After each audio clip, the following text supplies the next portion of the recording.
আলমারি মানে এই আলনাটা পরিষ্কার করতে হবে। বুনু তার আগে বেডটা ক্লিন করে মেনুতে ছিল একদম অন্যরকম খাবার দাবার, যেমন ছিল এখানে বাড়ি এসেই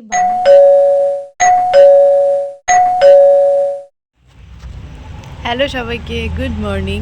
আজ হলো 18ই জানুয়ারি। এখন ঘুরতে সময় সকাল 10:30। আমি বাইরে বসে আছি, এই যেখানটায় রোদ পড়ে। খুব সুন্দর গাঁদা ফুল গাছে ফুল ফুটেছে। আজ হলো আমার দিদি আর দাদার ম্যারেজ অ্যানিভার্সারি।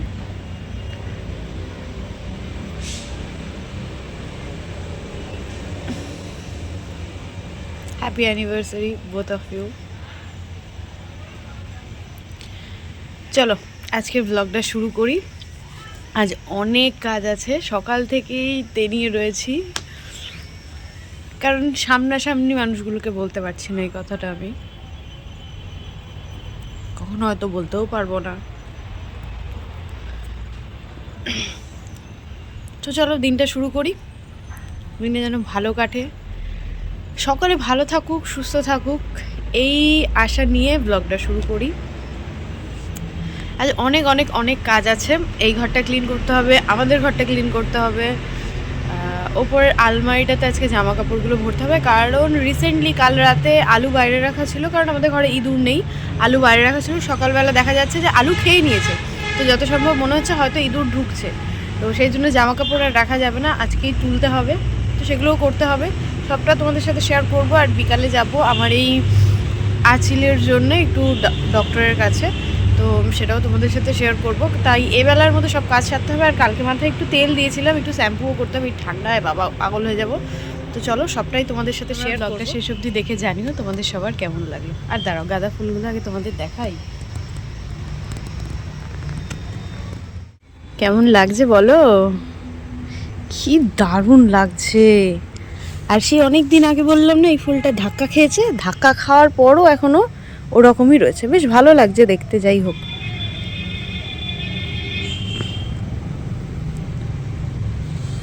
আর ভেতরের গাছগুলোয় কুড়ি এসছে, কিন্তু এখনো ফুল ফোটেনি। যাই হোক, ফুটে যাবে নিশ্চয়ই। আর কাল সারা দিন, কাল স্নান করার পর থেকে আমি সারা দিন দু পায়ে দু রকম মোজা পরে রয়েছি। যেই আমাকে দেখছে বলছে দু রকম কেন পরেছিস। আসলে আমি এটার এক পিস খুঁজে পাচ্ছি না, আর এটারও এক পিস খুঁজে পাচ্ছি না। দু পিস আমার আলমারিতে রাখা ছিল, দু পিসের এক পিস করে খুঁজে পাচ্ছি না, তাই এই দু পিসই পায়ে পরে নিয়েছি। বাইরে থেকে ঘরে এসে প্রথমে আগে ব্রাশটা নিয়ে নিয়েছি মুখে, কারণ উঠতে তো বেলা হয়ে গেছে। আর তারপর আগে ঘরটা ক্লিন করছি। ক্লিন করছি বলতে ঝুল পড়েছে একটু একটু, তো সেগুলো একটু পরিষ্কার করে নিচ্ছি। সামনেই আমাদের সরস্বতী পুজো আছে, তো সেই কারণের জন্য তার আগেও একবার করব। তো আজকে যেহেতু রবিবার ছুটির দিন, তো সেই জন্যে এই কাজটা আগে করে নিচ্ছি।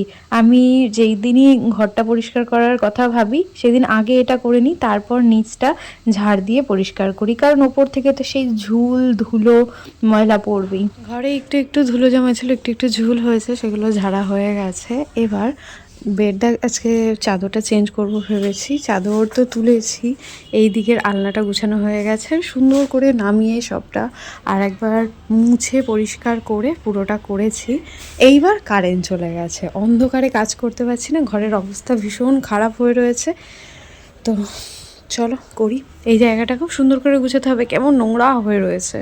ঘরটা কমপ্লিট করে চলে এসেছি। এখন এই আলমারি মানে এই আলনাটা পরিষ্কার করতে হবে। বুনু তার আগে বেডটা ক্লিন করে গুছিয়ে রেখে গেছে। এখন এত জামা কাপড়, এর মধ্যে দরকারের থেকে অদরকারি, মানে যেগুলো আমরা পরি না বা হয় না বা একটু কোনো সমস্যা আছে, সেগুলো এখানে ভর্তি। সেগুলো এবার বাদ দিয়ে যেগুলো দরকার সেগুলোই এর ভেতর রাখবো।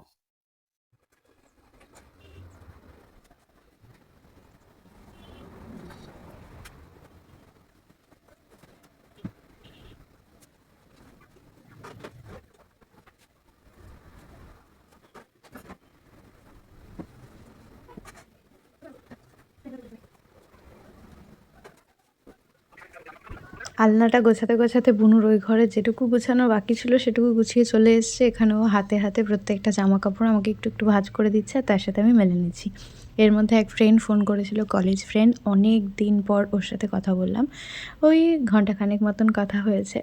তারপর তো নিজের কাছে ফিরতেই হবে, কারণ এই যে খাট সমান জামা কাপড় রয়েছে, ঘুম থেকেই যেহেতু একটু বেলা করে উঠেছি, তাই কাজের মাঝে আর সেরকম সময় পাইনি সবটা ভিডিও করা। স্নান সেরে ফুল তুলে আমি পুজোটা আগে সেরে নিয়েছি। পেয়েছিলাম একটা জবা ফুল আর পেয়েছি সব কটা সাদা ফুল।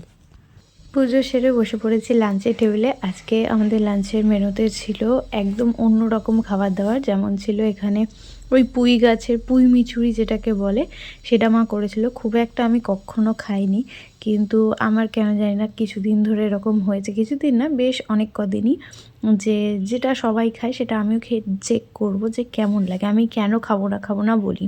তো তারপর খেয়ে দেখলাম ওই দানা ব্যাপারটা যেটা, ওটা আমি খেতে পারি না। তো সেই কারণের জন্য আলটিমেট দানাটা আমি খেতে পারিনি। আলু আর পেঁয়াজ দিয়ে যে ভাজাটা হয়েছিল ওটা দিয়ে খেয়েছি। আর তারপর মা করেছিল আর মাছ পাতায় আলু দিয়ে। এটার তো কোনো কথা হবে না, জাস্ট দারুণ। খাওয়া দাওয়া সেরে আমি আর মা এই যে বেরিয়ে পড়েছি, এখন যাচ্ছি ডাক্তারের কাছে। ওই যে তখন বললাম আজকে যাওয়ার আছে। বাড়ি এসেই বানিয়ে নিয়েছি আমার মা আর বুনুর জন্যে 3 কাপ কফি। কাকা যেহেতু এখন আসছে না, তাই কাকার জন্য আর করাও হচ্ছে না। কফি করেছি, সাথে নিয়েছি সুগার ফ্রি বিস্কুট। আর ডাক্তারের কাছে কি হলো না হলো, কেমন আছি আমি, বা এগুলো কবে কমবে সেগুলো পরে তোমাদের সাথে শেয়ার করছি। এখানে মা ডেকেই যাচ্ছে যে তুই কি কফি খেয়েছিস, কফি না খেলে এখানে আয়, তুই কি চা খাবি, মানে ওর চিন্তায় মা পাগল। সন্ধ্যেতে একটু কফি খেয়ে নিয়ে এখন পেপার হাতে করে যাচ্ছি ওপরে। এই যে আমার ঘরে সরস্বতী পুজো হবে, তারপরে ঘরে থাকা, ঘরে সব কিছু শুরু হবে। এখন এই যে সকালবেলা, মানে আমি ওপরে আসিনি এগুলো তুলতে। একটার মধ্যে আছে জামা কাপড়, একটার মধ্যে সোয়েটার, একটার মধ্যে কম্বল টম্বল সব আছে। এইগুলো সব এখন আমাদের এই আলমারিটার মধ্যে ভরতে হবে। ওই ঘরের মধ্যে ছিল। তো চলো এখন এগুলো একে একে এর মধ্যে ভরে ফেলি। এখনই কেন ভরছি, কারণ কালকে রঙের কাজ শুরু হবে, এই ওপরে রং করতে হবে। তো সেই কারণের জন্যে এখন এগুলো আমাদেরকে ভরতে হবে। মাও এসছে আমার সাথে, আমি আর মা চলো এগুলো ভরে ফেলি। তো আলমারি তো গোছানো হয়ে গেছে, চলো তোমাদের একবার দেখাই। এটা আমাদের সেরকম কোনো কাজে ব্যবহার হবে না, মানে তাও হবে শুধু জামা কাপড় রাখার জন্যে। সব 3 পিসগুলো রেখেছি ওই ওপরটাতে। চুড়িদার পরতাম যেগুলো ভীষণ ঘেরওয়ালা, অনেক সুন্দর, সেগুলো এখানে রেখেছি। কিছু বানানো চুড়িদার আছে, সেগুলো এখানে রেখেছি। আর 1 পিস ওড়নাগুলো এখানে রেখেছি। শীতের জিনিসগুলো এখানে রেখেছি। আর তার সাথে শীতের কিছু কম্বল ছিল, সেগুলো রেখেছি এখানে। তো পুরো আলমারি গুছানো আপাতত কমপ্লিট। এখানটাও পরিষ্কার হয়ে গেছে। চাদরগুলো যাব নিয়ে নিচে। তো চলো যাই নিচে। সকালবেলা যখন এই আলনাটাকে গুছিয়েছি তখন তো কারেন্ট ছিল না, আর তোমাদের সাথে শেয়ারও করা হয়নি। তো আলনাটা গুছিয়েছিলাম আজকে আমি আর মা। ওই যে বিকেলবেলা বেরোলাম তখন মা শাড়িটা এখান থেকে নিয়েছিল, এখন শাড়িটাকে এখানে তুলে দিই। আর উপরে তো আলমারিটা তোমাদের দেখালামই।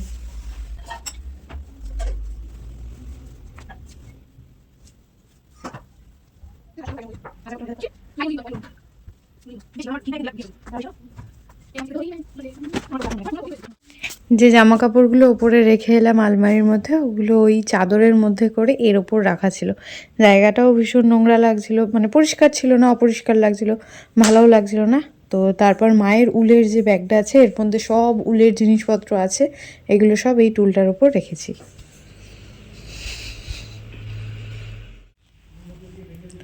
হ্যালো, এখন ঘড়িতে সময় রাত্রি 9:54। তো এখন করব রাতের ডিনার। আজকে রাতের ডিনারে মা করেছে ফেনা ভাত, যেটা খেতে আমি ভীষণ ভীষণ ভালোবাসি। তো তোমাদের সাথে একটু শেয়ার করি। ডক্টরের কাছে গেছি, সেখানে কি হয়েছে সেটা তো তখন শেয়ার করা হয়নি। তো এগুলো একটু একটু বড় হয়েছে আগের থেকে। তো উনি বলেছে এবার যা ওষুধ দিয়েছে ওনার ধারণা অনুযায়ী এবার কমে যাবে। আমি সম্পূর্ণ যা যা নিয়ম মানতে বলা হয়েছে সবটাই মানছি, বুনুকেও মানাচ্ছি। লাস্ট মনে হয় 6-7 মাস হয়ে গেছে আমি ফুচকা খাওয়া ছেড়ে দিয়েছি। আর কাঁচা পেঁয়াজ আমি এমনিও খাই না, আর খাচ্ছি না, যেহেতু আমি হোমিওপ্যাথি ওষুধ ডাক্তার দেখাচ্ছি। তো এখন সবটাই ভগবানের ওপর আর ডাক্তারবাবুর ওপর অগাধ বিশ্বাস আমার তার ওপর এখন। এর আগেও যে করিনি সেটা বলবো না, এর আগেও করেছি, কিন্তু কোনোখান দিয়ে যেন বিশ্বাসটা সেভাবে কাজ করেনি। আর এই ডাক্তারবাবুর বাড়িতে এক রাধা গোবিন্দর মূর্তি আছে, সেটা দেখলে তো মন প্রাণ জুড়িয়ে যায়। যদি কোনো দিন সময় পাই অবশ্যই তোমাদের সাথে শেয়ার করব। তো চলো এখন রাতে ডিনারটা শেয়ার করে নিই। তোমাদের সাথে শর্টে শেয়ার করলাম এই কারণে, কারণ তোমাদের অনেকের মনে হতে পারে আমি গেলাম মানে কি হলো সেটা তো কিছুটাই শেয়ার করতে পারলাম না তোমাদের সাথে, তাই এখানে শেয়ার করলাম। তো চলো রাতের ডিনারটা আগে করে নিই। ব্লগটা সবাই কোথা থেকে দেখছো অবশ্যই কমেন্টে জানিয়ে যাও। যারা চ্যানেলে নতুন আছো চ্যানেলটা সাবস্ক্রাইব করে নিও। ভালো লাগলে লাইক শেয়ার করতে কিন্তু একদম ভুলো না। নেক্সট ব্লগে খুব তাড়াতাড়ি দেখা হবে। ততক্ষণ সবাই ভালো থেকো, সুস্থ থেকো। Thanks for watching.